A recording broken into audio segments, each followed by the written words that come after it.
Med denna video ska jag visa varför inlägg i skorna inte hjälper foten utan påverkar den negativt. Inlägg i skorna omöjliggör normal funktion i fötterna. Detta kan ni testa på er egen fot sen. Plantarfascian stöder fotens funktion, men om man sätter ett inlägg under så stör det funktionen och man tappar fotvalvets luft. Det ska jag visa på videon som kommer här. Så här fungerar Windlass-systemet. Det som ligger under foten här symboliserar då plantarfascian. Och när tårna böjer sig på det här viset i vår gångfas, då drar det i plantarfascian, fotvalvet åker upp. Det här är en vinschfunktion, kallas för windlass. Och det ger då ett stöd under foten. Inte sällan pratar man om inlägg när vi pratar om att stödja foten och fotvalvet. Men om man sätter in ett inlägg och stödet kommer emot plantarfascian, då får vi en reverse windlass. Det betyder alltså att ett tryck som kommer på plantarfascian där böjer då ner tån.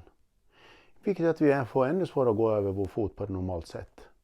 Så allt som trycker upp i fotvalvet på det här viset stressar plantarfascian med ett större drag i leden och tån böjer sig neråt.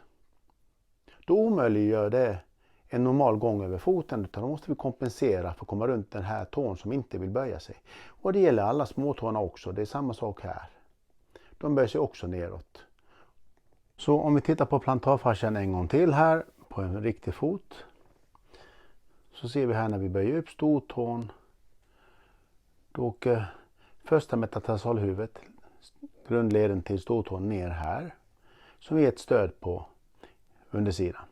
Här ser vi plantarfascian som kommer fram. Får vi tryck där under, då motverkar vi stortåns uppåtböjning. Och funktionen av Windlass-systemet som drar upp fotvalvet.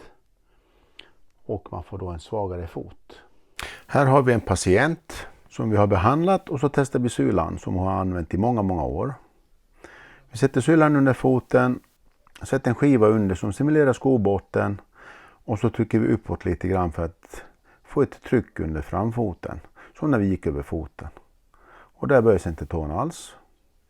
Tar vi bort sulan, sätter lite tryck igen. Då böjer sig tån och den får möjlighet att lyfta upp fotvalvet. Vi har idag 4 kliniker som gör den här behandlingen. De finns i Vasastan, Vällingby, Kista, Bålsta och på Kungsholmen.